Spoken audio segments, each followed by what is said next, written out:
மைக்கேம் நேயர்களுக்கு அன்பான வணக்கம். தொடர்ந்து தேர்தல் சம்பந்தமாக பல விஷயங்களை பற்றி பேசிகிட்டு இருக்கோம். இன்றைக்கி கூட டிவிகே தலைவர் வந்து தேர்தல் அறிக்கையை வந்து ரிலீஸ் பண்ணியிருக்காரு. மற்றும் டீலிமிட்டேஷன் சம்மந்தமாக தமிழ்நாட்டில் பெரும் பரபரப்பாக போயிட்டுருக்கு. அதோட தன்மைகள் என்னென்ன அப்படின்ட்டு பல விஷயங்களை சார் கிட்ட கேட்டு டீட்டெயிலாக தெரிஞ்சுக்கலாம். சப்ஸ்கிரைப் பண்ணாதவங்க சப்ஸ்கிரைப் பண்ணிவிட்டு வீடியோ பாருங்கள். ஹை பட்டன் கிளிக் பண்ணாதவங்க ஹை பட்டன் கிளிக் பண்ணிவிட்டு வீடியோ பாருங்கள். முக்கியமாக வீடியோ ஸ்கிப் பண்ணாமல் லாஸ்ட் வரையும் பாருங்கள். வாங்க வீடியோக்குள்ளே போகலாம். வணக்கம் சார். வணக்கம் சார். சார், டிவிகேலேருந்து தேர்தல் அறிக்கையை விஜய் அவர்கள் அறிவிச்சிருக்காரு. இன்றைக்கி நிறைய சொல்லியிருக்காரு. மாதம் 100 200 யூனிட் வந்து கரண்ட்டு ஃப்ரீ அப்படின்னு சொல்லியிருக்காரு. அதுக்கப்புறம் 5 ஏக்கருக்கும் குறைவாக வச்சுருக்க விவசாயிகளுக்கு வந்து பயிர்க்கடன் தள்ளுபடி, அப்புறம் வந்து மாதம் பெண்களுக்கு வந்து 2500, பட்டதாரிகளுக்கு வந்து 4000 அப்படின்னு பல திட்டங்களை அறிவிச்சிருக்காரு. தேர்தல் அறிக்கை எப்படி சார் இருக்குது? அள்ளி விட மாட்டேன்னு அள்ளி விட்டுருக்கிறாரு சார். அதுதான் மற்றவர்களை மாதிரி நான் வந்து அள்ளி விட மாட்டேன் அப்படின்னும், அதே மாதிரி நாங்கள் சொல்கிறது தான் செய்வோம், இல்லை சொல்லாததையும் செய்வோம். இதுலேயும் திமுக காப்பி அடிச்சாச்சா? அது ஸ்டைல் வந்து ரஜினி ஸ்டைலில் அதிகம் பண்ணியாச்சு. என்னென்னா, இலவச மின்சாரம் மாதந்தோறும் 200 யூனிட்னா 2 மாதத்துக்கு 400. ஒரு ஃபேமிலி 200 யூனிட் தான் யூஸ் பண்ணோம். அப்போ கம்முன்னு இலவச மின்சாரன்றதில் உட்காந்துக்க வேண்டியதான் எல்லாரும். ஏற்கனவே மின்சார வாரியம் என்ன நிலமையில் ஓடுதுன்றது தெரியும். 2 மாதத்துக்கு 100 யூனிட்டு கொடுக்குறாங்க. இவர் மாதத்துக்கு 200 யூனிட்னா 2 மாதத்துக்கு 400 யூனிட்டு என்ன ஆகிறது? அப்போ இந்த மாதிரி நிலைமை இவர் இது இல்லாமல் வழக்கம் போல் அவர் சொன்னதெல்லாம் திரும்ப சொல்லியிருக்காரு. என்னென்ன சொல்லியிருக்காரு? குடும்ப தலைவிக்கு மாதம் 2500 உரிமை தொகை.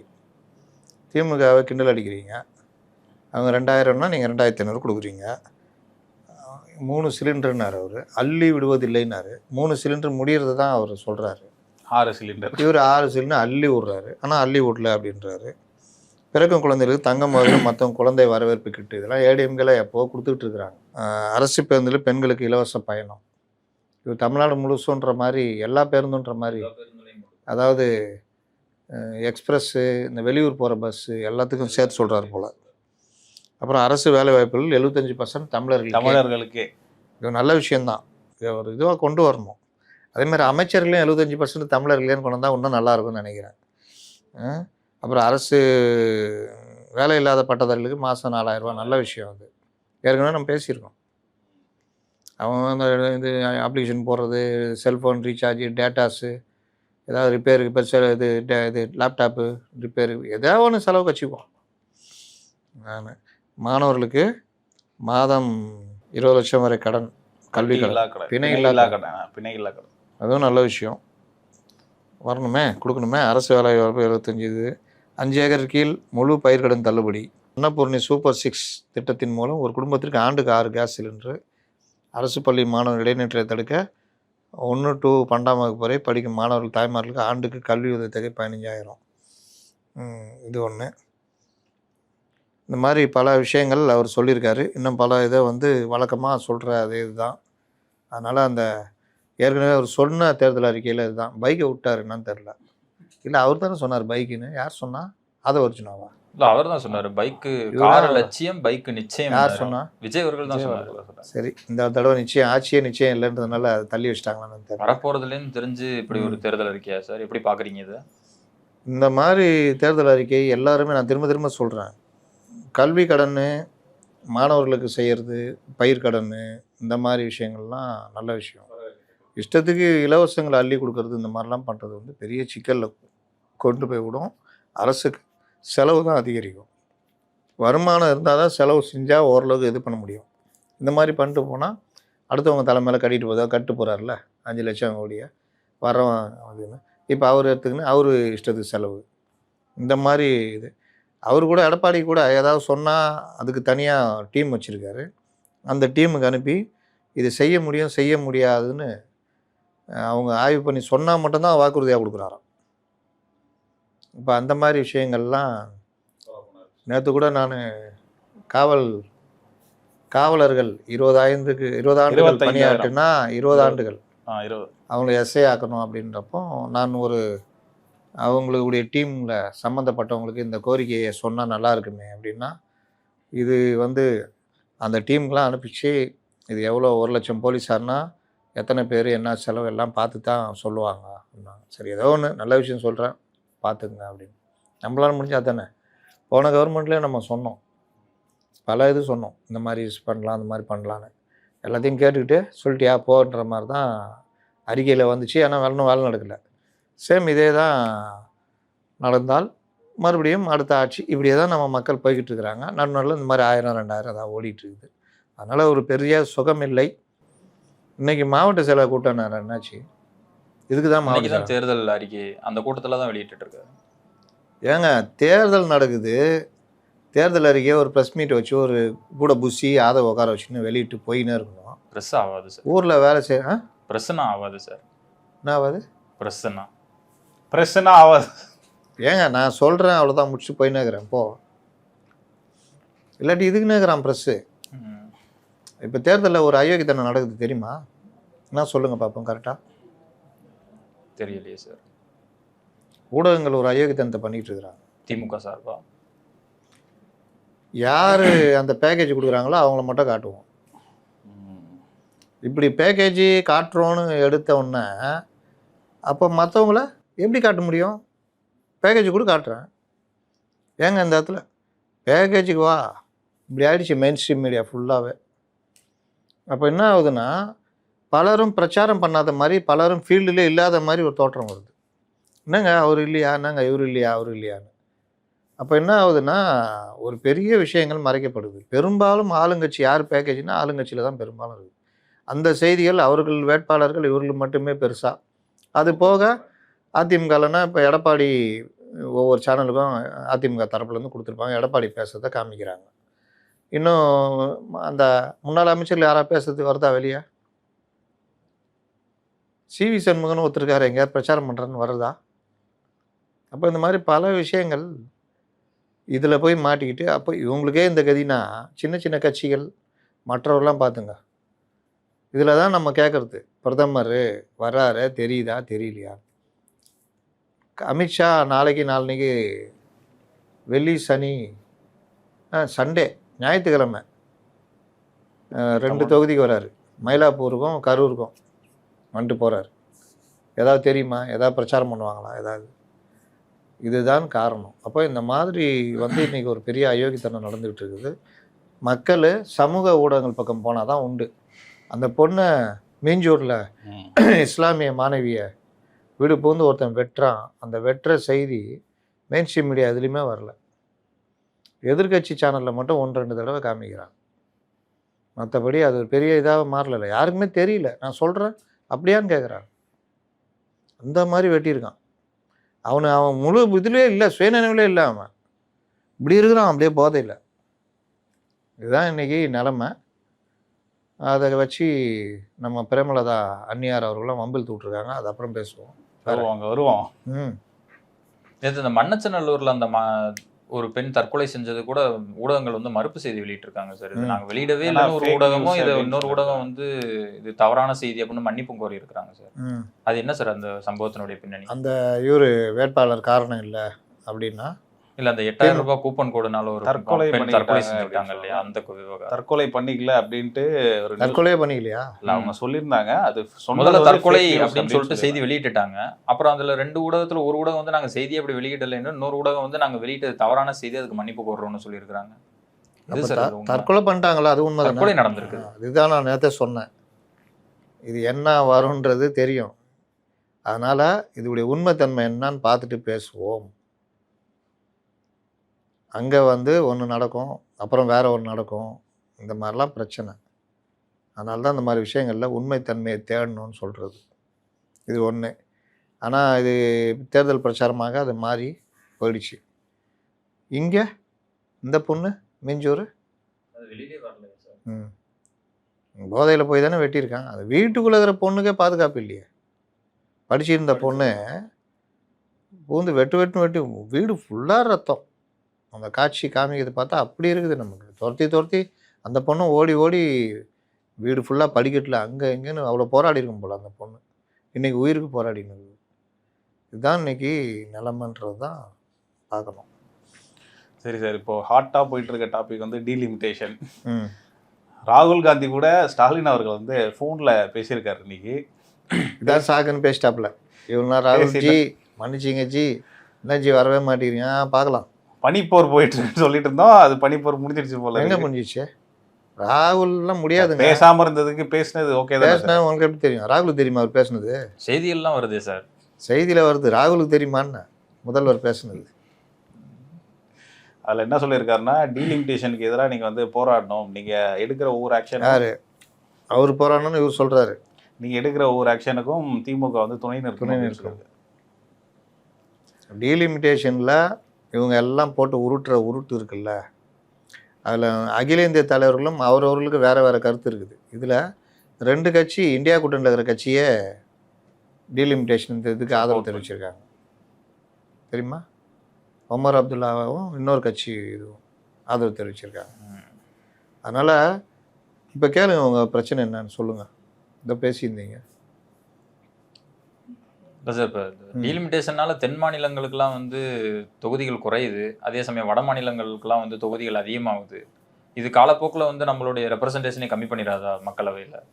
இன்னைக்கு என்ன பண்ண போகிறாங்க? இந்த இது மசோதா இன்னைக்கு வந்து வாக்கெடுப்பு நடத்துகிறாங்க, நாளைக்கு வந்து தாக்கல் பண்ணுறாங்க. பண்ணிவிட்டு நீங்கள் எப்படி புரிஞ்சு வச்சுருக்கீங்க? இதை வந்து தென் மாநிலங்களுக்கு இழைக்கப்படுற அநீதியை தான் சார் பார்க்குறோம். ஏன்னா நம்ம குடும்ப கட்டுப்பாடு வந்து அவங்க அந்த இது வந்து அதெல்லாம் விட்டுருங்க. நாளைக்கு மசோதா நிறைவேற்றுறாங்க, அப்புறம் என்ன ஆகும்? 2 அவையிலையும் தாக்கல் செய்வாங்க. அதற்கான வேலைகள் தொடங்கும், ஓட்டிங் ஸ்டார்ட் ஆகும். நீங்கள் ஏதோ சொன்னீங்க முதல்ல பேசிகிட்டு இருக்கும்போது, இது ஜாதி வாரி கணக்கெடுப்பு எடுக்கணும், மக்கள் தொகை கணக்கெடுப்பு எடுக்கணும் சார். அது கூடவே ஜாதி வாரி கணக்கெடுப்பும் எடுக்கணும். அப்போ தான் அதிகரிக்கிற தொகுதிகளில் வந்து பட்டியலினத்தவர்களுக்கான ஒதுக்கக்கூடிய தனி தொகுதிகளை ஒதுக்க முடியும். அந்த மக்கள் தொகை அடிப்படையில் தான் நம்ம தொகுதிகளையும் பிரிக்க முடியும். அப்படி அது நடந்துச்சு அப்படின்னா நம்மளை விட வட மாநிலங்கள் வந்து அதிகப்படியான மக்கள் தொகை இருக்குது. என்ன தான் பண்ணணும்? அப்போ வேறு ஏதாவது ஒரு டீலிமிட்டேஷன் பண்ணணுன்றது நம்ம அரசியலமைப்பு சட்டத்தில் 10 வருஷத்துக்கு ஒரு தடவை மக்கள் தொகை கூடிகிட்டே வருது. நம்ம சுதந்திரம் அடையிறதுக்கு முன்னாடி பாரதியாரே கூட பாடியிருப்பார், 30 கோடி முகமுடைய மொத்த இந்தியாவுக்கும். சுதந்திரம் அடைஞ்சப்போ ஒரு 55-60 கோடி இருந்தாங்க. இன்றைக்கி 140 கோடி.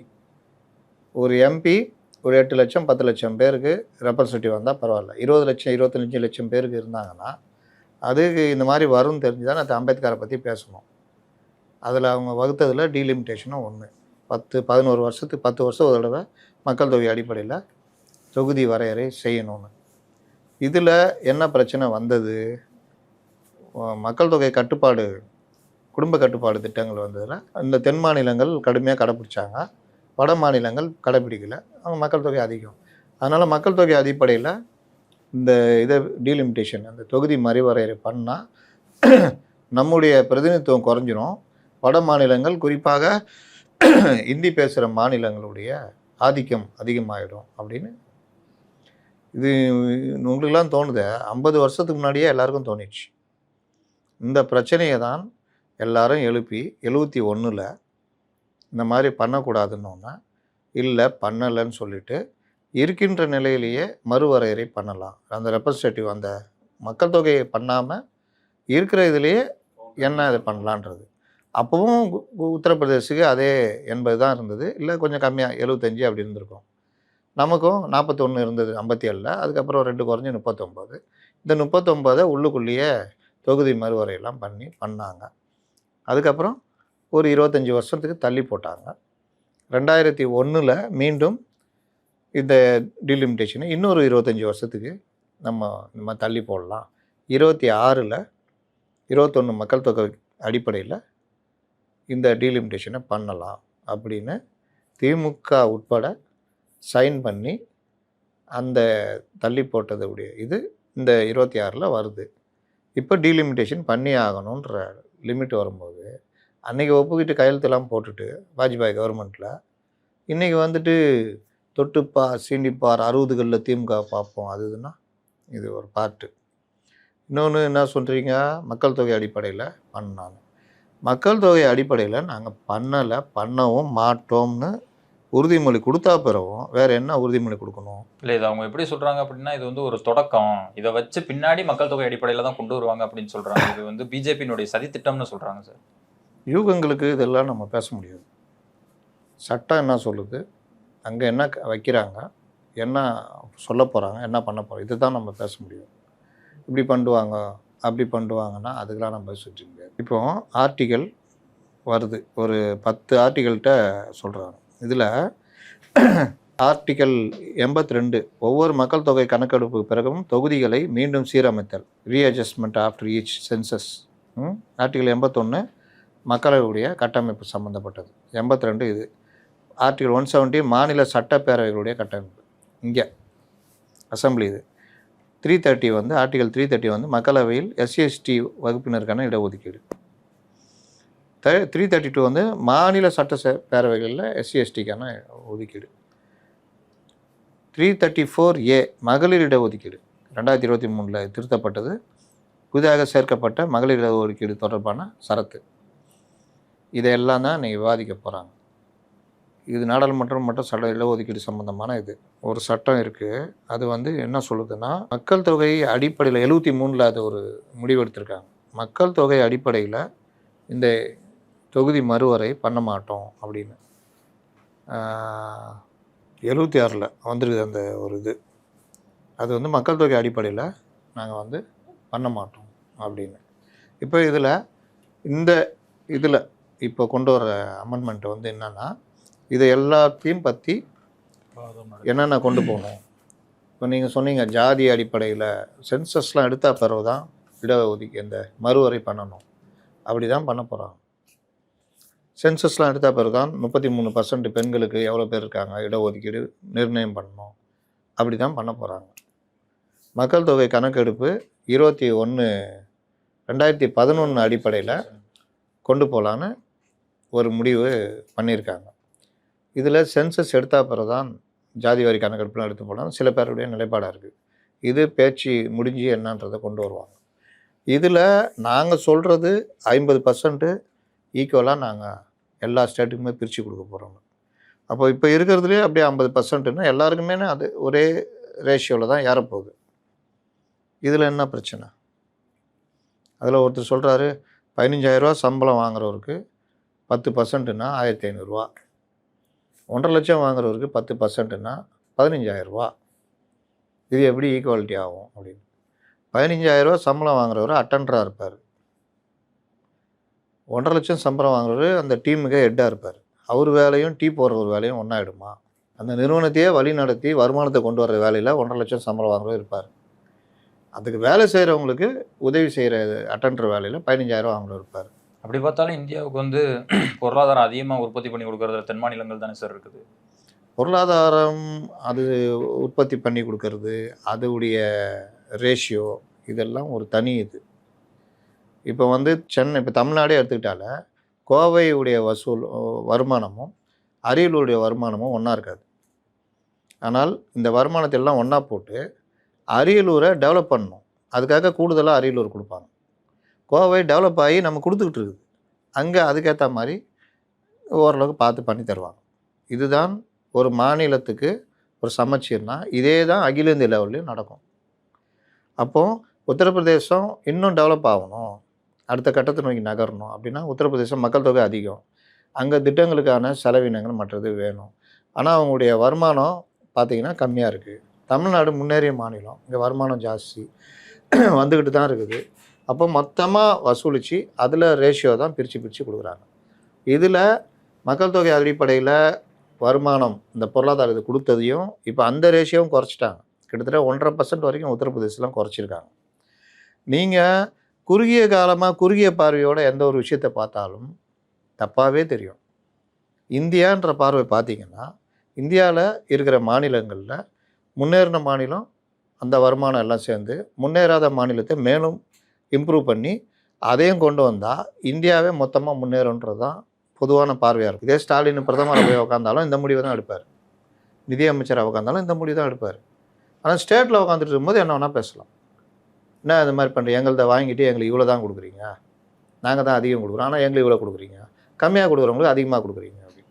ஒரு வீட்டில் 4 பசங்க இருக்குதுன்னா மூத்த பையன் இந்த பறவைகள் ஆடு மாடெலாம் கூட குட்டி போட்டுச்சுன்னா 4 குட்டி போட்டால் ஒரு குட்டி நல்லா பெருப்பாக இருக்கும், ஒரு குட்டி பார்த்தா ஒரு மாதிரி இருக்கும், ரொம்ப வீக்காலாம் இருக்கும்.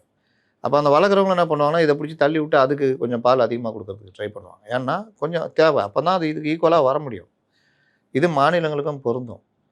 இது நம்மளுடைய நாடு. இது ஆனால் இங்கே உட்காந்து நீ குறுகிய பார்வை பார்த்துட்டு இந்த தேர்தல் அரசியலுக்காக இந்த வேலையெல்லாம் வடக்கு வாழ்கிறது தெற்கு தேய்கிறது.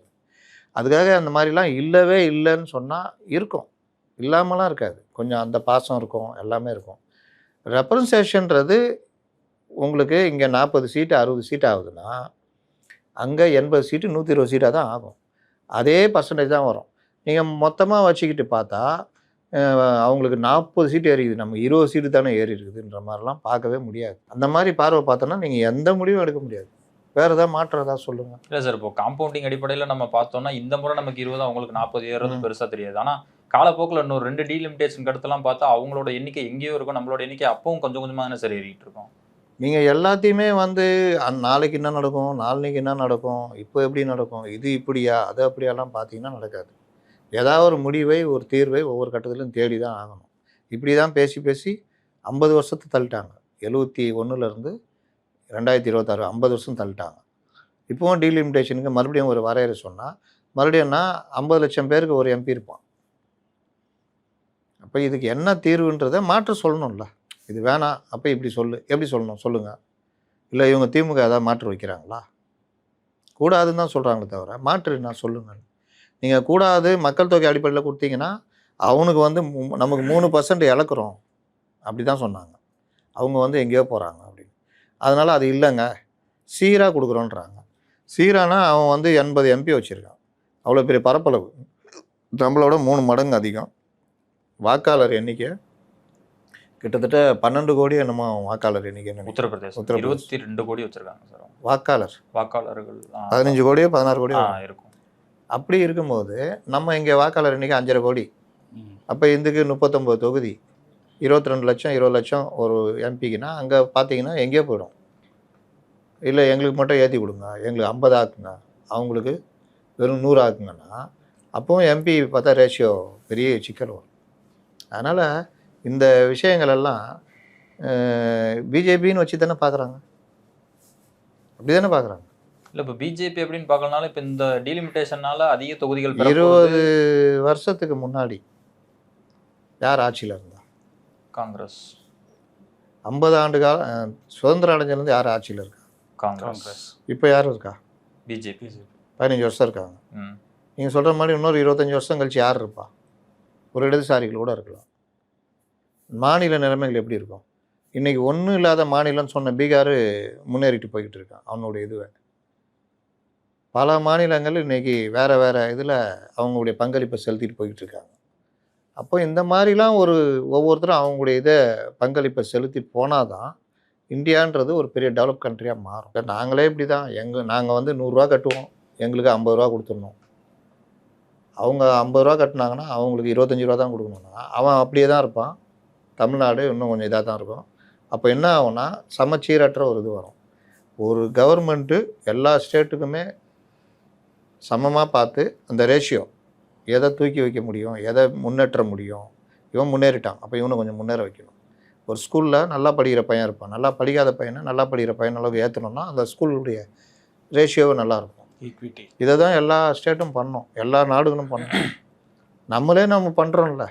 இப்போ அதிகமாக தூத்துக்குடி, விருதுநகர், இந்த சைடு வட மாவட்டங்கள் இதுக்கெல்லாம் அதிகமாக கவனம் செலுத்தி டெவலப் பண்ணி கொண்டு வரணும்னு ஏன் எடுக்கிறோம்? ஏன் கோவை திருப்பூர் இந்த சைடெலாம் பெரு வளர்ச்சி இருக்குல்ல, இதை இந்த சைடு கொண்டு வந்தால் தமிழ்நாடு ஒரு பெரிய வளர்ச்சி அடைஞ்ச மாநிலமாக இருக்கும். அந்த மாதிரி திருவள்ளூர் இங்கெல்லாம் தொழிற்சாலைகள் மற்றதெல்லாம் கொண்டு வர்ற வேலையை பண்ணணும், பண்ணுறாங்க. அதில் கூட குறைச்சல் இருக்குது. இதுதான் ஒரு ஸ்டேட்டுக்குன்னா இந்தியாவுக்கும் அதான் பொருந்தும். சென்னை வாசிகள் நாங்கள் தான் அதிகமாக கொடுக்குறோம், டைடல் பார்க் வச்சுக்கிறோம், இவ்வளோ மக்கள் தொகை இருக்குது, இவ்வளோ வரி கொடுக்குறோம் நாங்கள் சென்னை, நீங்கள் இதை எடுத்துகிட்டு போய் அரியலூர் மாவட்டத்துக்கு செலவு பண்ணுறீங்க, என்ன நியாயம்னு கேட்க முடியாது. ஒரு கவர்மெண்ட்டில் இந்த மாதிரிலாம் கேட்க முடியாது. டெவலப்மெண்ட்டுக்கு என்ன வேணால் பண்ணுவாங்க. ஸோ பொருளாதார ரீதியாக சரி சார். இப்போ இந்த முறை வந்து டீலிமிட்டேஷனால அதிக தொகுதிகள் பெற போகிறது என்னமோ வட மாநிலங்கள் தான். வட மாநிலங்கள்னு பார்க்கும்போது அவங்களுக்கு மாநில கட்சிகளோ எதுவும் கிடையாது. இந்த தேசிய கட்சிகளான பாரதிய ஜனதா, காங்கிரஸ் இதுதான் இருக்க போகுது. இப்போ இந்த டீலிமிட்டேஷன் வந்து சக்ஸஸ்ஃபுல்லாக அமல்படுத்தப்பட்டுருச்சு அப்படின்னாக்க இது நிரந்தரமாக வந்து வட மாநில கட்சிகள் இந்த தேசிய கட்சிகளே ஆட்சி அமைக்கிறதுக்கான ஒரு சூழ்நிலையை கொண்டு வந்துடும்ல சார், ஒரு வாய்ப்பாக போயிடும் இல்லையா? தேசிய கட்சிகள், மாநில கட்சிகள் இதெல்லாம் ஓகே, உங்களுக்கு என்ன பாதிப்பு வரும்னு சொல்லுங்க. நம்ம ஒரு தமிழ்நாட்டிலேருந்து ஒருத்தர் முதல்வர் ஆகணும் அப்படின்னாலும் அவங்க தேசிய கட்சி சேர்ந்தவங்களா தான் இருக்க முடியுங்கிற ஒரு நிலைமை. ஆமாம், நம்ம நாட்டுடைய அமைப்பு அந்த மாதிரி இருக்குது. ஒவ்வொரு மாநிலத்துக்கும் தனியா அந்த ஃபெடரலிசம்லாம் இருக்குதுல்ல சார், அது அதே கேள்விக்குறியாவதுல அதுல. எப்படி ஆகுது சொல்லுங்கள். இன்னொரு மாநில கட்சி இது நடந்துருச்சு அப்படின்னாக்க இதுக்கப்புறம் ஒரு மாநில கட்சி இந்தியாவை ஆள்றதுக்கான வாய்ப்பு இல்லை, ஒரு கூட்டாட்சி முறை கூட வர்றதுக்கான வாய்ப்பு இல்லாம போகுது. கூட்டாட்சி முறை வந்துச்சு. இது வரைக்கும் வந்திருக்கு. ஆனா இந்த டீலிமிட்டேஷனுக்கு அப்புறம் வர்றது என்ன வரும் நீங்க எப்படி தீர்மானிக்க முடியும்னு கேட்குறேன். பாஜக ரொம்ப சொற்பமான அளவுல தானே சார், ரொம்ப ரேரா தானே சார் வரும். தேசிய முன்னணி ஆட்சி வந்துச்சா இல்லையா? அது இப்ப இருக்கிற முறையில வந்துச்சு சார். இப்ப இருக்கிற தொகுதிகளின் அடிப்படையில ஒண்ணு வந்துருச்சு. அதுலயுமே பெரிய பெரும்பாலான நாளைக்கு ஒரு உத்தரப்பிரதேசத்துல ஒரு மாநில கட்சி திடீர்னு உருவாகுது. இவங்க அகிலேஷ் யாதவ் கட்சின்னா கட்சி மாநில கட்சி தானே அது. ஒரு 2-3 மாநிலங்கள்ல இருக்காங்க அவங்க. இப்போ உத்தரப்பிரதேசத்தில் அவர் 80 எம்பியில் 120 எம்பியில் 80 எம்பி பிடிச்சிட்டாரு. அப்போ தேசிய கட்சியான பாஜகவுக்கும் காங்கிரஸுக்கும் பிரச்சனை தானே வரும். இல்லை, இது ரொம்ப ரேரான டைம் தானே சார் இது மேலே நடக்கும். ஏன் உத்தரப்பிரதேசத்தில் வரலையா, ஜெயிக்கலையா? அகிலேஷ் யாதவ் கட்சி ஜெயிக்கலையா? பீகாரில் நிதிஷ் ஜெயிக்கலையா?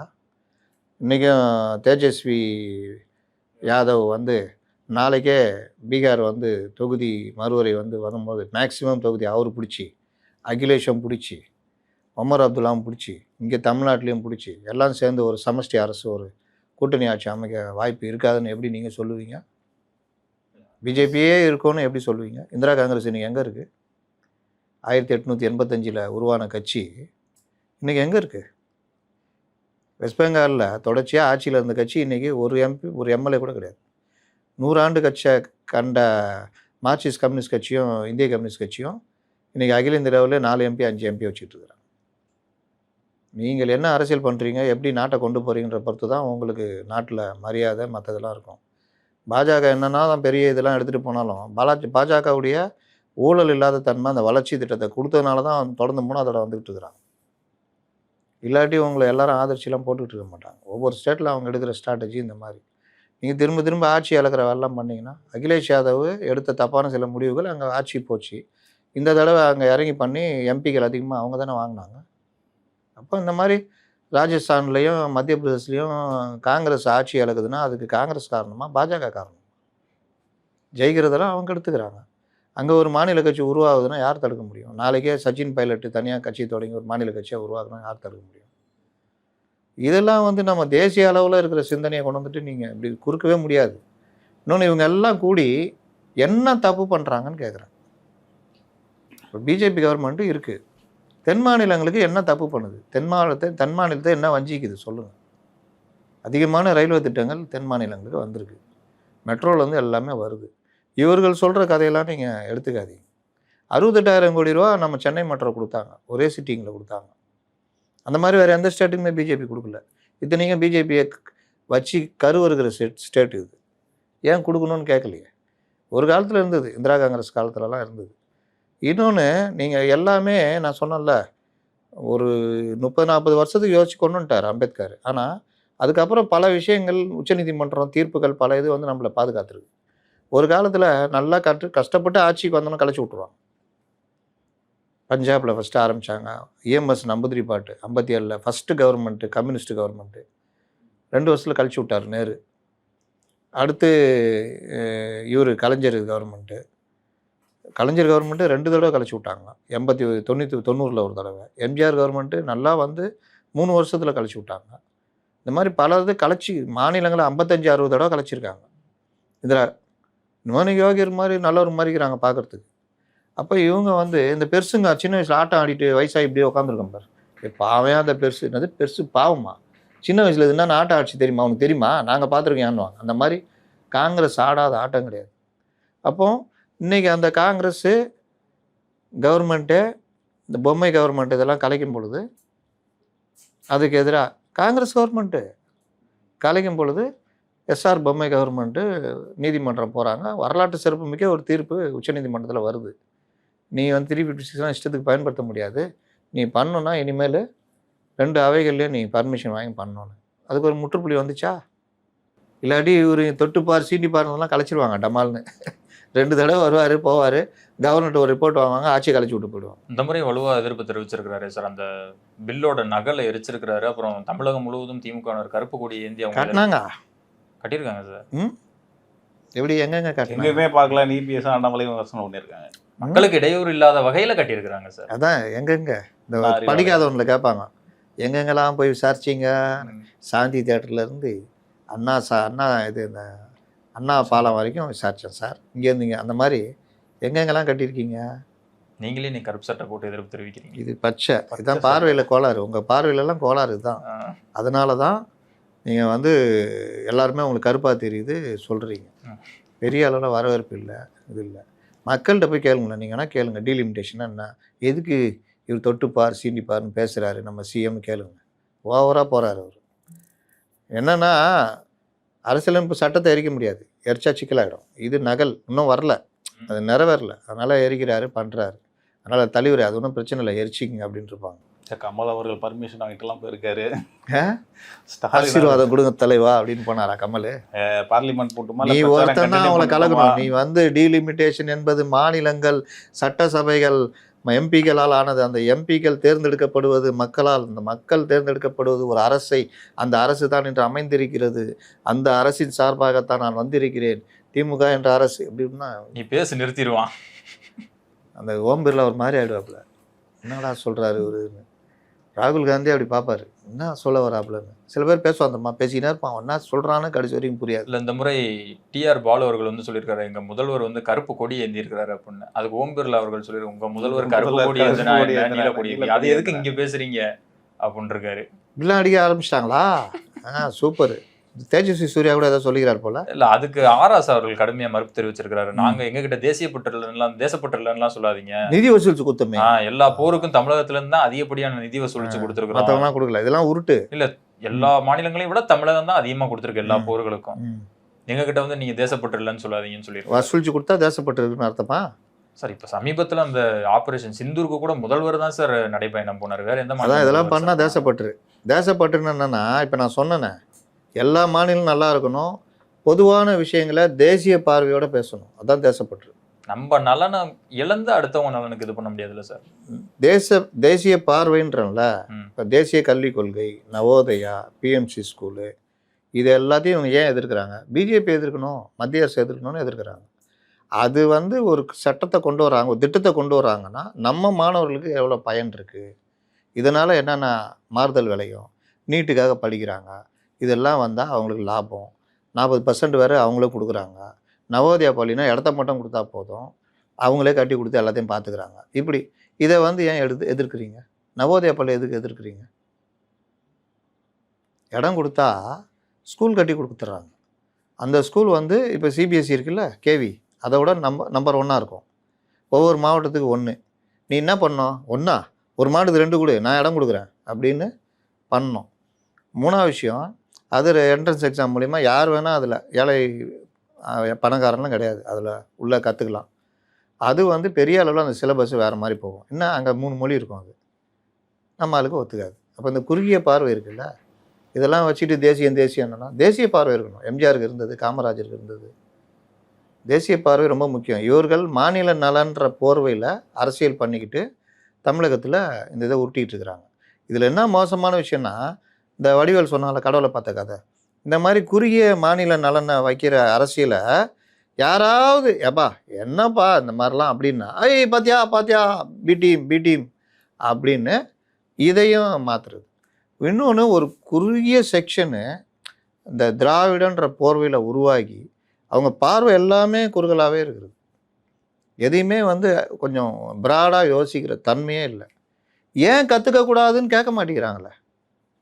இருமொழி கொள்கை தான் நம்ம கொள்கைன்றாங்க. ஏன்பா கற்றுக்கூடாது?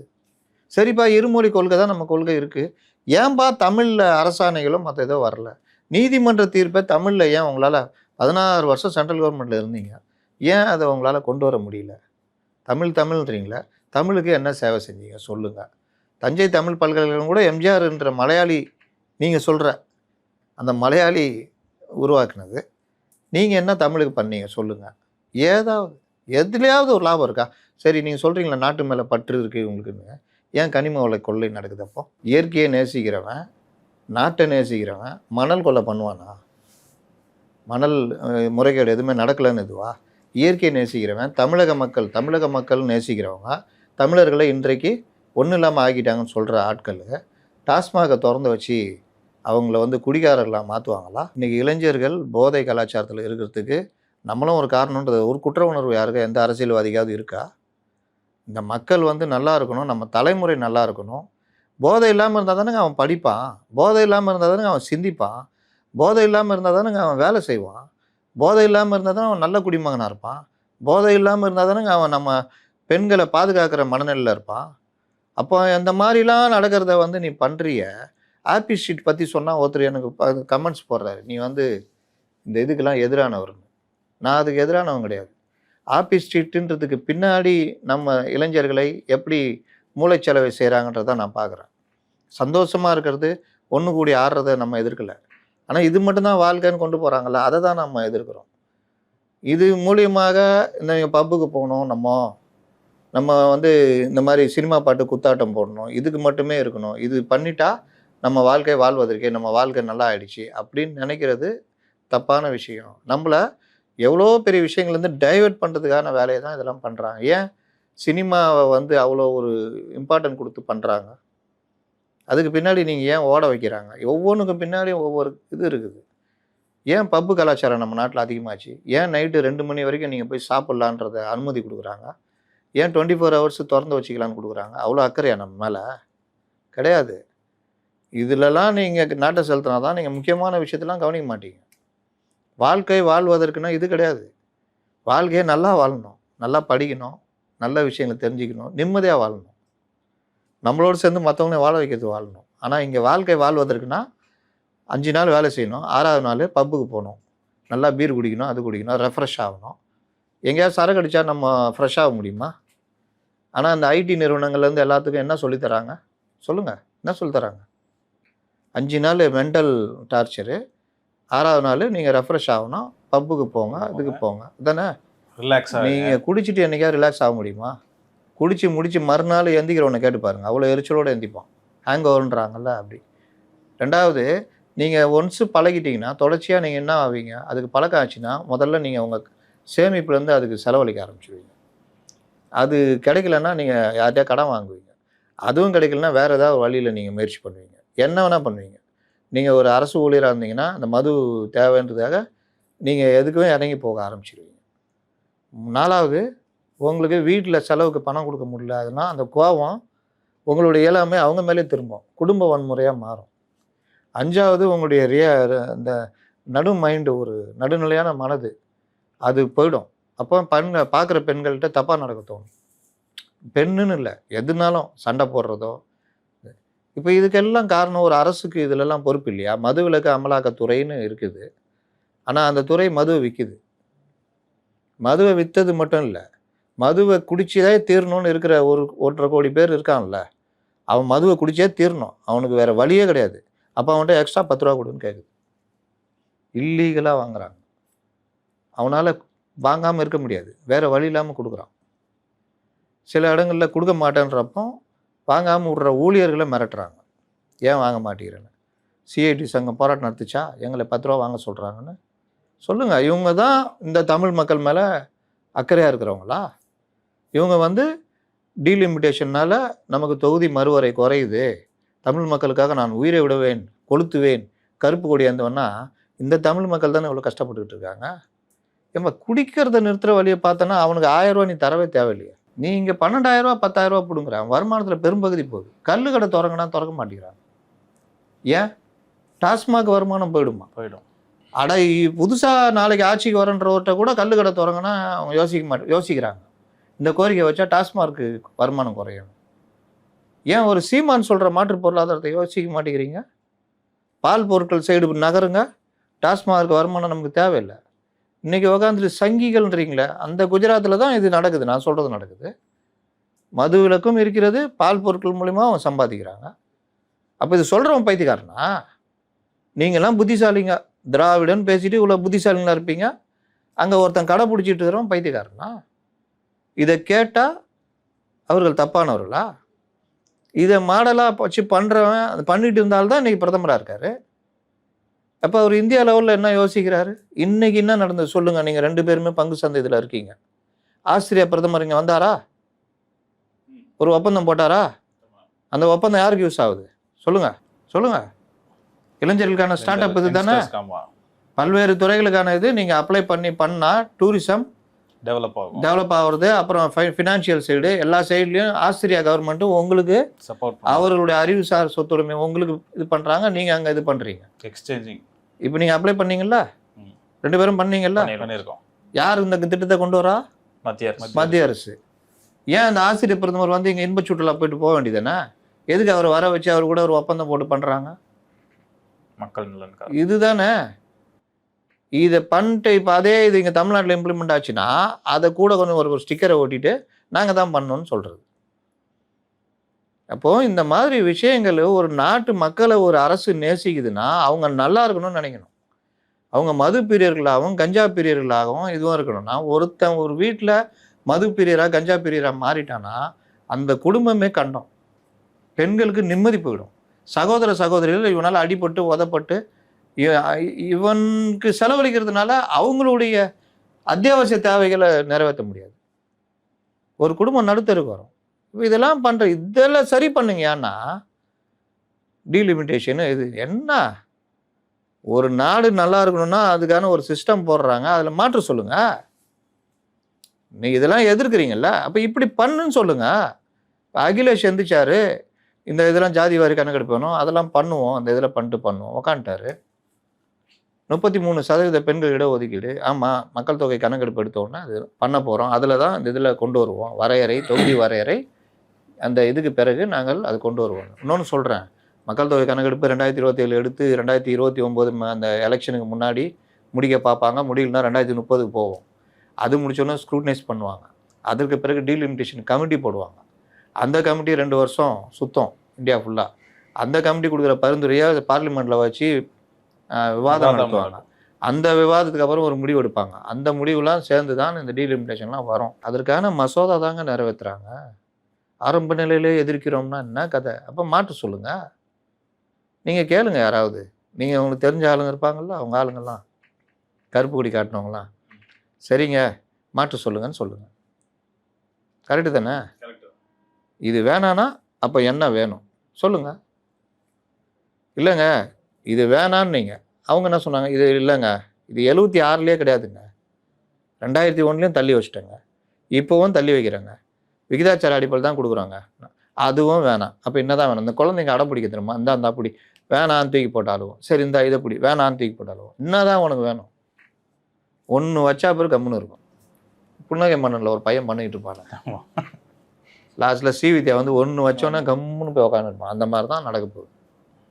அதனால் எல்லா விஷயத்திலும் பண்ண முடியாதுங்க. ரொம்ப பேசிட்டோம் டீலிமிட்டேஷன் பற்றி. சரி சார், இப்போ இந்த டீலிமிட்டேஷன் விவகாரத்தை வந்து திமுக முதல் பிரச்சனையாக கையில் எடுத்துட்டாங்க. இது 21ல் உங்களுக்கு நீட்டு கொடுத்த அந்த வெற்றியையும் அந்த ஒரு இதையும் கொடுக்குமா சார் உங்களுக்கு 26? நீட்டில் இவங்க என்னென்ன கூத்தடிச்சாங்கன்னு இப்போ ஜனங்களுக்கு தெரிஞ்சு போச்சு. இவங்க பண்ணுறதெல்லாம் ஏன் சில இடத்துல ஓயினுவா உக்கார் கம்னு அப்படின்றாங்க. அந்த மாதிரி இப்போ ஜனங்க மைண்ட் செட் இருக்குது. வருத்தப்படாத வாலிபர் ஓரமா போய் விளாடுவாங்க. அந்த மாதிரி ஆயிடுச்சு இப்போ ஜனங்க. எப்பா ஓரமா போய் விளாடு, அவன் கரண்ட் பில் கட்டிங்கன்னா அது இதுன்னு கஷ்டப்பட்டுனுறான். இவர் உட்காந்து தொகுதி ஏன் 30 பேர் தான் போங்கலாம் அப்படின்றாங்க. என்ன இல்லை 30 பேர் ஆகிடும் ஆகட்டும். 39 பேர் என்ன பண்ணீங்க? போய் சண்டை போட்டு சம்சா சாப்பிட்டோம். 30 பேர் போய் அதானே பண்ண போகிறீங்க. 9 சம்சா அவனுக்கு விற்காது, அவ்வளோதானே, போங்க. வேறு என்னங்க பண்ணாங்க அவங்க? ஏங்க மேகதாட்டுக்கான கட்டுற சிவகுமாரை கூட்டு வந்து இங்கே ரெட் கார்பெட் இது கொடுக்குறீங்க. தெம்பா வந்து ஒரு ஆள் இங்கே பேசிட்டு போகிறாங்க, நாங்கள் ஒற்றுமையாக இருக்கோம் சகோதரன் ப்ரோ அது இதுன்னு உருட்டுறாங்க. அங்கே போனோன்னா மேகதாட்டு கட்டுவேன்றாங்க. நீ தடுக்கிறதுக்கு பார்லிமெண்ட் ஏதாவது சம்பிக்க வச்சியா? அவங்க சம்பிக்க வச்சாங்கல்ல, 34 எம்பிகளை வச்சுக்கிட்டு 13 நாள் சம்பிக்க வச்சாங்க. நீங்கள் ஏதாவது சம்பிக்க வச்சிங்களா? தனிக்கு கூட்டணி கட்சி ஏதாவது பண்ணீங்களா? எத்தனை கூட்டணி கட்சி? ப்ரோ ராகுல் காந்தி இதில் ஏதாவது பண்ண முடியுமா உங்களால்? நீங்கள் தானே பதவி ஏற்ப போய் நின்னீங்க, பின்னாடி கூட தள்ளி விட்டாங்க டம்மால். இதெல்லாம் பண்ணீங்கல்ல, அப்புறம் என்ன சாதிச்சிங்க? இல்லை பார்லிமெண்ட்டில் உருப்படியாக நாங்கள் இதெல்லாம் பண்ணியிருக்கோம். ஏதாவது எவனா ஒருத்தன் புக்கு எழுதுவோம், அப்புறமா பொய்யா எழுதுவோம். அந்த புத்தகத்தை யாராவது பேர் போட்டுக்குன்னு வெளியிடுவோம். பார்லிமெண்ட் இருக்குது. இப்படி தாங்க உருட்டிக்கிறாங்க. சில விஷயங்கள்லாம் நீ பின்னாடி போய் படிங்க. ஆரிய மாயா திராவிட மாயான்னு பி ராமமூர்த்தி எழுதியிருக்காரு. இப்போ கூட்டணியில் இருக்கிறாங்களா மார்க்சிஸ்ட் கம்யூனிஸ்ட் கட்சி, அதனுடைய மாநில செயலாளர் இருந்தவர், தேசிய தலைவர், சுதந்திர போராட்ட வீரர், அவர் எழுதியிருப்பார். இவர்கள் திராவிட உருட்டுலாம் எப்படின்னு. இன்றைக்கி இவங்களை கேளுங்க, கனகராஜை கூப்பிட்டு கேளுங்க, திராவிடம் என்ன திராவிட மாடல், உன் திராவிடமே இல்லைன்னு அவர் எழுதியிருப்பார். காண்டாயிட்டாங்க. உடனே ஆரியம் ஐயா மறுப்புன்னு ஒரு வீரமணி எழுதினார். அதெல்லாம் படிக்கணும். இன்றைய இளைஞர்கள்லாம் படித்தாதான் என்ன உருட்டுன்னெலாம் தெரியும். சார், எனக்கு சேலம் பொதுக்கூட்டத்தில் வந்து பிரேமலதா அவர்கள் பேசின விஷயம் தான் வைரலாக போயிட்டு இருக்கு. என்னை பற்றி சொல்லு, என்ன சொல்றதுன்னு அந்த பாராட்டு சொன்னா என்னை பற்றி சொல்லுவா நல்லா. இவர் ஒரு ஏய் என்ன அந்த மாதிரி. என்னைக்கு ஒரு பெண் தனியாக நடுராத்திரியிலும் போறாளோ அன்னைக்கு தான் ஒரு உண்மையான சுதந்திரம்னு சொன்னவர் நமது தந்தை காந்தியடிகள். இன்னைக்கு அது போல தமிழ்நாடு முழுக்க ஒரே ஒரு குற்றச்சாட்டு தான் அண்ணன் மேல இருக்கு. அதுவும் இந்த பெண்கள் கூட்டத்துல நான் சொல்றேன், எங்க பார்த்தாலும் பாலியல் வன்கொடுமை, போதை கலாச்சாரம் இருக்கு. இதை தவிர வேற என்ன சொல்ல முடியும்? வேற ஒண்ணும் சொல்ல முடியாது இந்த ஆட்சியின் மேல. என்ன ஆயிடுச்சு மேல இருக்கிற குற்றச்சாட்டு என்ன? எதை சொல்ல சொன்னா பாலியல் வன்கொடுமை ஏதோ வந்தியா ஓட்ட கேள்வி ஓட்ட கேள்வி என்ன பண்ணிட்டா இருப்போம். என் தலைவன் என்ன பண்ணிட்டான், ஏதோ ஒரு இது பிடிக்கல 2 குத்து குத்திட்டான். இந்த ஒரு தங்க பதக்கத்தை சொல்லுவான், நமக்கும் எதிர்கட்சி தம்பிக்கும் சின்ன தகராறு. நம்ம தம்பி கத்தி எடுத்து லைட்டாக கீறினாப்புல கோடல் வந்து வெளியே வந்துச்சு. அதுக்கு போய் தம்பியை பிடிச்சி உள்ளே வச்சுட்டாங்க. தம்பியை உள்ளே வைத்து விட்டாலாமா. நம்ம தம்பி என்ன பண்ணார், கட்சிக்காக போராடி காலையில் கைதாகி சொல்லனா துன்பங்களை அனுபவித்து மாலையில் விடுதலை ஆனார். இவ்வளோ பெரிய தியாகிகள் தான் நமது கட்சிக்கு தேவை அப்படின்ட்டு எவ்வளோ சிம்பிளிஃபை பண்ணுறாங்க. அந்த மாதிரி அக்கா என்ன பண்ணிட்டாரு இப்போ, ஒரு கஞ்சா அடிச்சவன் ஒரு வீட்டுக்குள்ளே போனான். இப்போ நான் பிரேமலதா சொன்னதை நான் சிம்பிளிஃபை பண்ணுறேன், அப்படியே பண்ணுறேன். அவங்க சொன்னதை நான் வேறு வகையில் சொல்கிறேன். என்ன பண்ணிட்டான் அந்த பையன், மீஞ்சூரில் ஒரு வீட்டுக்கு போகலான்னு போனான். தப்பாக இந்த வீட்டுக்குள்ளே போயிட்டான். போதை அடிச்சிருந்தான். போதையில் கத்தி எடுத்து 2 கீரை போட்டான். அவ்வளோதானே. வேறு என்ன எங்கள் தலைவர் ஆட்சியில் நடந்துக்குது தப்பா சொல்லுங்கள். மீஞ்சூர்லேருந்து வந்து என்கிட்ட சொல்லுங்கள், நான் தலைவர்கிட்ட சொல்கிறேன், தலைவரை இந்த மாதிரி நடந்துக்குது விட்டுறாதீங்க தலைவரன்னு சொல்ல போகிறேன். அவ்வளோதான். இதானே நடந்தது. இதானே சொன்னாங்க. என்ன நடந்தது எங்கள் ஆட்சி தலைவரில்?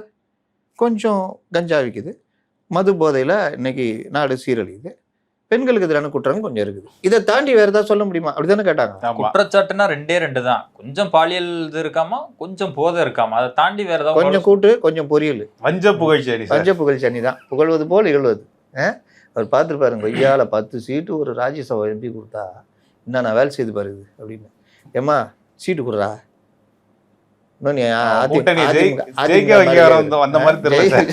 ஸ்லீப்பர் செல் வந்ததுல இருந்து எடப்பாடி செட் பண்ணி ஸ்லீப்பர் செல் அமைச்சிக்கிறாருன்னு நினைக்கிறேன்.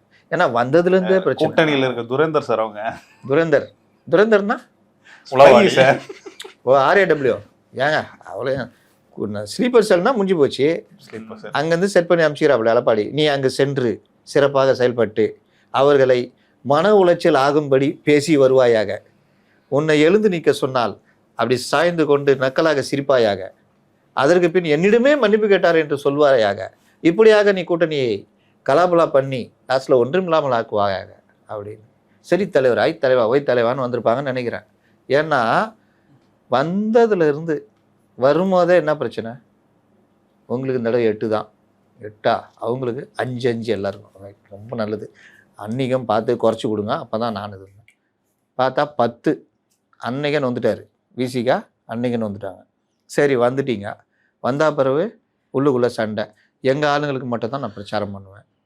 அதிகபட்சமாக முதல்வர் ஸ்டாலின் இருக்கிற அந்த மாதிரி கூட்டத்தில் தான் கலந்துக்குவேன். சரி ரைட்டு. திருமாவளவன் மிகப்பெரிய தலைவர், உங்கள் கணவர் வரதுக்கு முன்னாடி வந்து கட்சி நடத்துகிறவர், ஒரு ஒடுக்கப்பட்ட மக்களுக்கான ஒரு பெரிய இயக்கமாக தமிழகத்தில் இருக்கார். 2 MP வச்சுருக்காரு. அங்கீகரிக்கப்பட்ட கட்சி 2.3% ஓட்டு வச்சுருக்கிறவர். உங்களோட கூட பெரிய ஆள். ஒரு காலத்தில் நீங்கள் ஜமீன்தாராக இருந்திருக்கலாம், இப்போ நீங்கள் ஓட்டாண்டி. இவர் பொறுத்த வரைக்கும் அப்படியே கிராஜுவலாக இருக்கார். அவர் பெரிய மரியாதை கொடுத்து யார் இவங்க எப்படி போட்டவங்கன்னு சொல்லி சொல்கிறாரு. ஒரு அமைச்சர் இருந்துச்சுன்னு வணக்கம் சொல்கிறார். அடுத்து இவங்களை சொல்லும்போது அப்படி சொல்கிறியா, நல்லா சொல்கிறிய, பரவாயில்ல, ரைட் அப்படின்னா அது ஒரு பிரச்சனையாக மாறுது. ஒரு தலைவர், கூட்டணி கட்சி தலைவர், ஒரு மூத்த தலைவர் சொல்லும் பொழுது சும்மா இருந்தால் கூட பரவாயில்ல, ஒரு வணக்கம் வச்சு உட்காந்துட்டே வணக்கம் வச்சுருந்தா கூட பரவாயில்ல.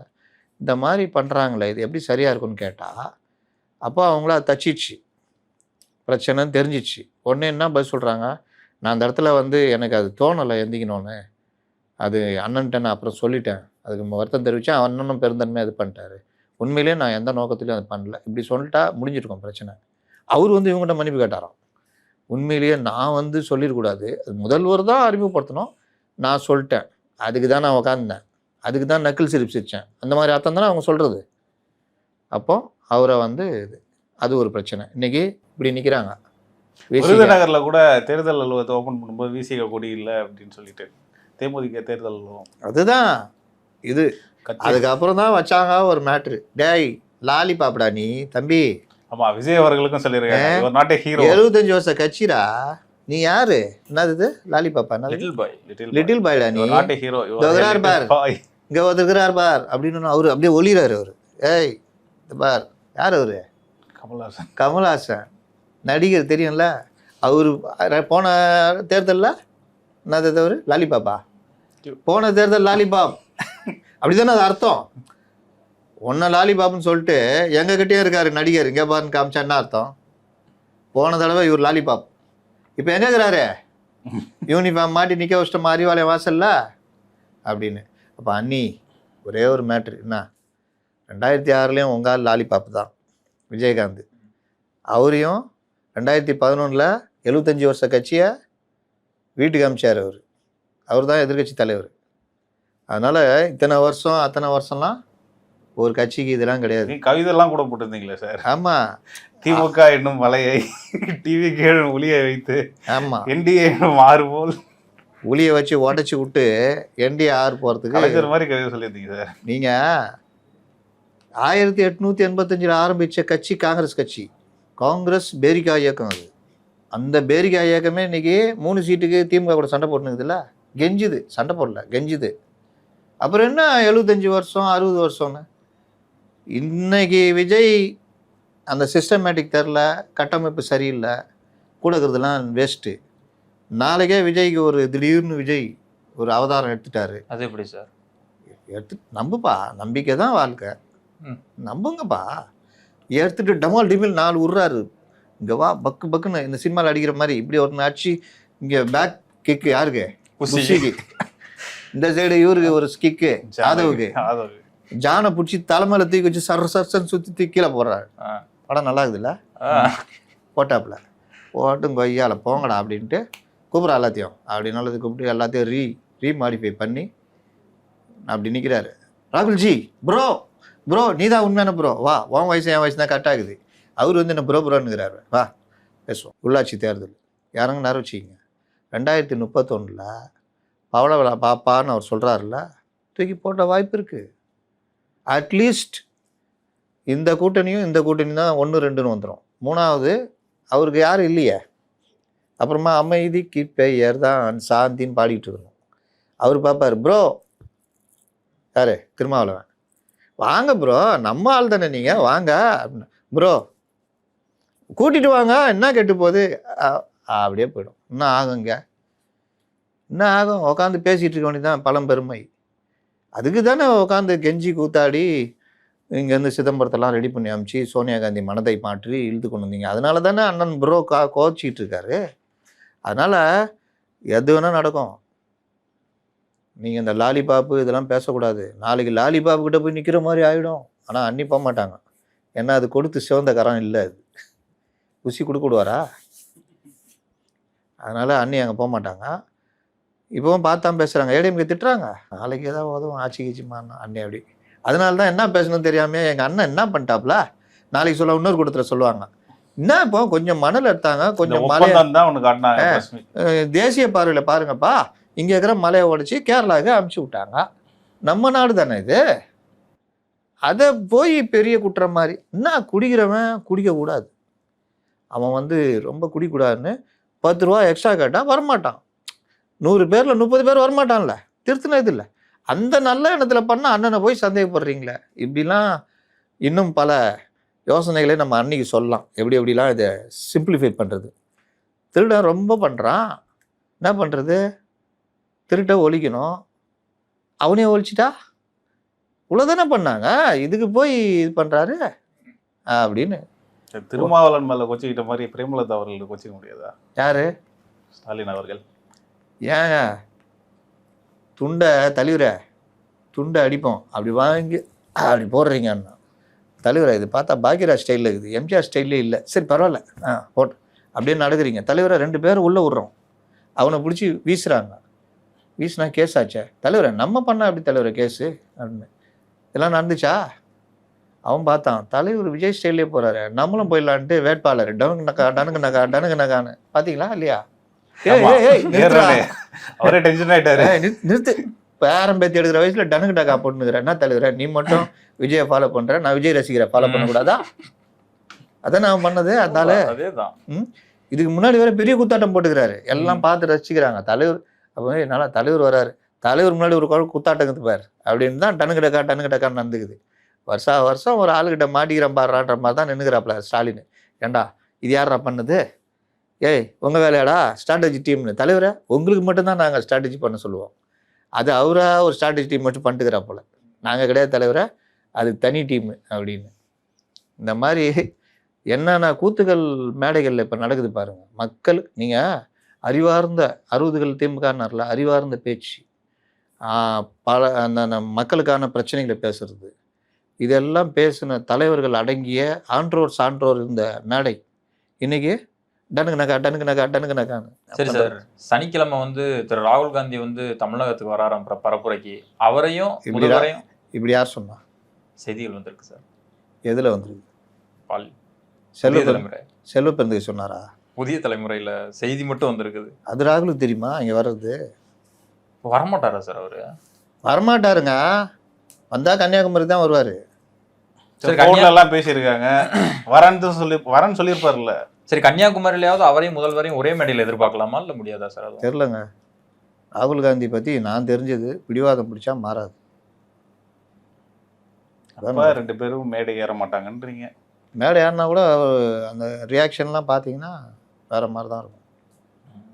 வேணா கெஞ்சி கூத்தாடுவாங்க, தலைவரை ஓட்டு போயிடும். கன்னியாகுமரி நீங்களும் ஜெயிக்கணும், ஒரே ஒரு தடவை கட்டி மட்டும் பிடிச்சிங்க, மற்றதெல்லாம் எங்கள் ஆளுங்க பார்த்துக்குவாங்க அப்படின்னு. தெரில, நமக்கு என்ன பதிவு பண்ணுறோம், கோபமாக இருக்காருன்னு பதிவு பண்ணுறோம். நாளைக்கு என்ன பண்ணுவோம், ஏன்ட்ட ஜோசியம் கேட்டிங்கன்னா ஓரளவு தான் நம்ம சொல்ல முடியும். நாளைக்கு வந்து 2 பேரும் கட்டி பிடிச்சிக்கினாங்கன்னா அது நம்ம என்ன பண்ண முடியும்? இல்லை, அவங்களுக்குள்ள 1000 பகம் இருந்தாலும் அதை வெளியில் காட்டிக்க கூடாது இல்லையா? அப்போ தானே அது வாக்காக மாறும் அவங்களுக்கு, கூட்டணிக்கு. அந்த மாதிரிலாம் இந்த காலத்தில் யாருக்குறா? டனுக்கு நக்கன்னு ஆடுறாங்களா? அதெல்லாம் நான் வாக்காக வரப்போகுது, அதெல்லாம் அப்படி தான். இப்போல்லாம் அதெல்லாம் யாரும் கிடையாதுங்க. அப்படின்னு தான் ஏன் நம்ம அண்ணியார் இப்படி பேச போகிறாங்க? டேய் லாலிபாப், எங்கள்கிட்ட ஒருத்தருக்கிறார் பார் நடிகர் அப்படின்னு. நடிகர்கள் வரலாமான்ட்டாங்க டமால்னு. அப்புறம் யோசிச்சாங்க, மேடையில் ஒருத்தர் உக்காந்துக்கிறாரு, நம்ம வீட்டுக்காரன் அப்படி தானே அப்படின்ட்டு.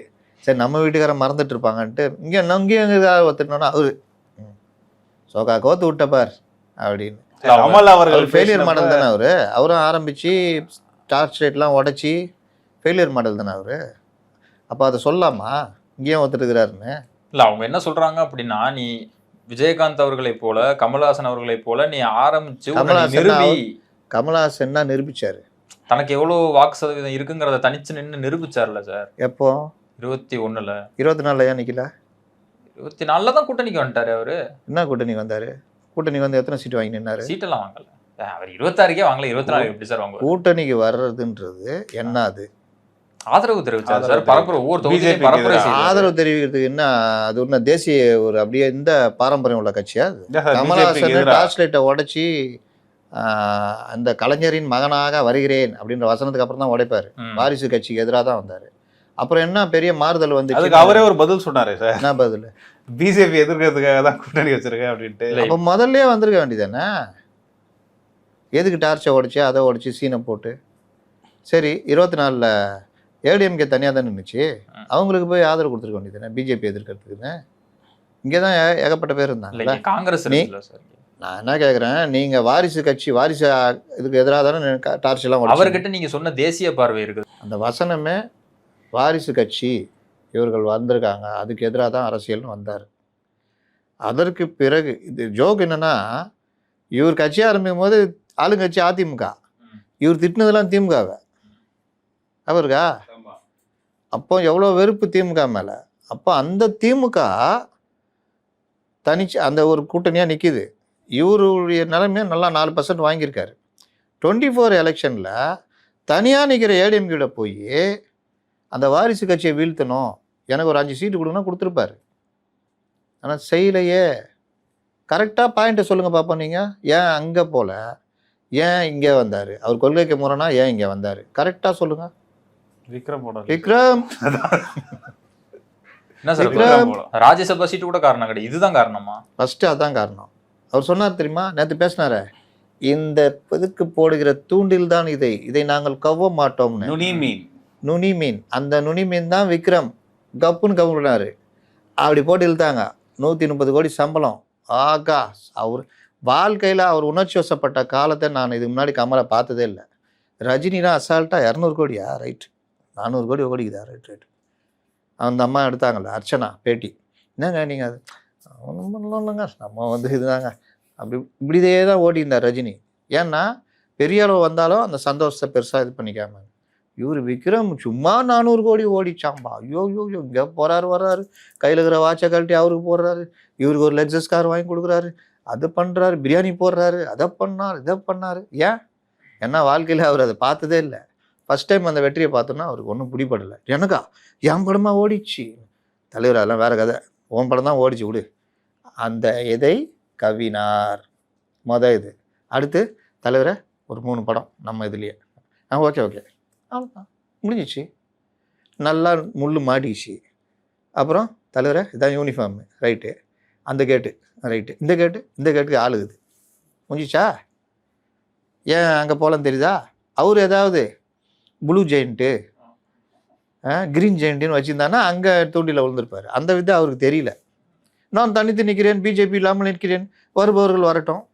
நான் எப்படி வருவேன்? ஒன்றும் காணுமே, கண்ணு கட்டுதும் வறட்சியாகுது அப்படின்னு. இதுதான் காரணம். அதனால் இவர் சொன்ன தூண்டில் முள் இவரை கரெக்டாக போட்டு, அது அனுபவம் தானே பேச வைக்கும். அதனால் பேசிட்டாப்புல. சார், திரு எடப்பாடி பழனிசாமி அவர்கள் பரப்புரையில் சொல்லியிருக்கிறாரு, அடுத்த அதிமுக ஆட்சி அமைஞ்சிச்சு அப்படின்னாக்கா பொய் வழக்கு போட்ட அதிகாரிகள் மீது கடுமையான நடவடிக்கை எடுப்பேன். நான் முன்ன இருந்த பழனிசாமி கிடையாது, இப்போ நான் புதிய பழனிசாமி அப்படின்னு சொல்லியிருக்கிறாரு. எதை மனசில் வச்சு சார் சொல்கிறாரு? எடப்பாடி பழனிசாமி மீண்டும் ஆட்சிக்கு வந்தால் அவர் இந்த 4 வருஷம் அவர் பட்ட இது, நான் அந்த 5 வருஷம் பட்டது ப்ளஸ் அவருக்கு இருக்கிற சொந்த அனுபவம் இதெல்லாம் வச்சு அவர் ஒரு முடிவில் இருக்கார். கொஞ்சம் வேறு மாதிரி தான் இருப்பாருன்றாங்க. இன்னொன்று, இப்போவே பல அதிகாரி பொக்கை வாங்கி ரெடி பண்ணியிருப்பான். நல்லா ஆப்பிள் கீப்பிள்லாம் வச்சு ஃப்ளவர்லாம் வச்சு பொக்கை வாங்கி ரெடி பண்ணியிருப்பாங்க. இந்த நிலைமை மாறுது இல்லை, அதனால் அவர் இது பண்ணுறாரு. இது ஒரு வகையான உளவியல் இதுதான், தாக்கம் தான், உளவியல் ரீதியாக பண்ணுறது. இன்றைக்கே சில பேர் கம்முன்னு இருந்துருவான், எதுக்குப்பா வந்து தொலைய போகிறாரு, ஏய் முடியா பார்த்துக்கலாம் அப்படின்னு. சில இடத்துல தலைவரை நாங்கள் ஸ்ட்ரிக்டாக நடவடிக்கை எடுத்துருக்கோன்னு காமிப்பாங்க. இதெல்லாம் தான் நடக்கும். இது ஜெயலலிதா பீரியட்லாம் நீங்கள் இப்போ டிஎம்கே ஏடிஎம்கே பீரியட்லாம் பார்த்தா அப்படியே தெரியும் அதிகாரிகள் மாற்றம். இப்போவும் தெரியுது, லைட்டாக அந்த மாற்றங்கள் தெரியுது. என்னன்னா அப்புறம் நீங்கள் ஒரு ஜீப்பை வச்சுக்கிட்டு வாக்குக்கு துட்டு கொடுக்கக்கூடாதுன்றதோட பண்ணிக்கிட்டு இருக்கிற நாம் தமிழர் கட்சி ஆட்கள்கிட்ட போய் வீரத்தை காமிச்சுன்னுக்கிறாங்க. எதுக்குங்க பண்ணுறீங்கன்னா, ஃபேம்லெட் கொடுக்கக்கூடாது. தேர்தல் ஆணையத்தில் நான் பர்மிஷன் வாங்கிட்டு ஃபேம்லெட் அடித்து கொடுத்துருக்குறேன், என் வண்டி எதுக்கு சீஸ் பண்ணுறேன், அப்படி தான் காரணம் சொல்லுங்கள். அப்படி தான் இந்த வீரத்தை இந்த சைடில் 2 சைடில் காட்ட முடியுமா? தாவேகாரங்கிட்ட காட்டலாம், ஆனால் சின்ன பசங்க ஒன்றும் தெரியாது.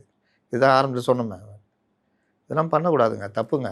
உங்கள் அந்த இது சொல்லுவாங்க, ஒரு மன்னனோ ஒரு நிர்வாகத்தில் இருக்கிறவங்களோ எப்படி நடந்துக்கணும், தன்னுடைய அதிகாரம் செல்லக்கூடிய இடத்துல அநியாயமாக அந்த மாதிரி விஷயங்களை செலுத்தாமல் இருப்பதும் எளியவர்களை காக்கிறதும் தான் ஒன்று. திருக்குறளில் வருது, அந்த குறள் எனக்கு ஞாபகம் இல்லை, அந்த அர்த்தம் சொல்கிறேன். இதுதான் உண்மையான ஒரு இதுன்னு வாசகர்கள் யாராவது போடுவாங்க பாருங்கள், ஐய் நீ மிஸ் பண்ணல அது இதுதான் அப்படின்னு. அதனால் இதுதான் மேட்ரு. பார்ப்போம். கரூர்லேருந்து கோவைக்கு ஒரு புதுசாக நோய் வந்திருக்கு அப்படின்னு டிபிஎஸ் அவர்கள் சொல்லியிருக்காரு. அவர் இவர் பேரையே சொல்ல மாட்டேங்கிறாருங்க, 10 ரூபான்றாரு, நோயின்றாரு, மறைமுகமாக சொல்றாரு. அப்போ எந்த அளவுக்கு இது இருக்குது. அவரால் இம்பாக்டே இல்லைன்னு நினைக்கிறீங்களா? யார் சொன்னா? ஒரு பட்டியை அங்கே பட்டி உருவாக்கிட்டாப்லையா, பட்டி அங்கே போய் ரெடி பண்ணிட்டாப்புல, கோவையில் பட்டி ரெடி. அதே ஃபார்முலா தானே சார்? அதே பட்டி ஃபார்முலா தான். ஜனங்க வாங்குற வரைக்கும் இந்த மாதிரி சலுகைகள் கொடுத்து உங்களை கவுக்கிறதுக்கு எல்லாம் ரெடியாக தான் இருப்பாங்க. இன்னைக்கு கூட அந்த தபால் ஓட்டு அந்த முதிய ஒரு அம்மா கிட்ட 1000 ரூபா கொடுத்துட்டு இந்த பையன் கரெக்டாக பிடிச்சி கரெக்டாக வச்சு செய்கிறான். ஜனங்க முன்ன மாதிரிலாம் இல்லை. இன்னும் ஒரு இந்த 4 நாள்லாம் பாருங்கள், இன்னும் கொடூரமாக இருக்கும். மீண்டும் ஒரு நேர்காணலில் சந்திப்போம். நன்றி சார்.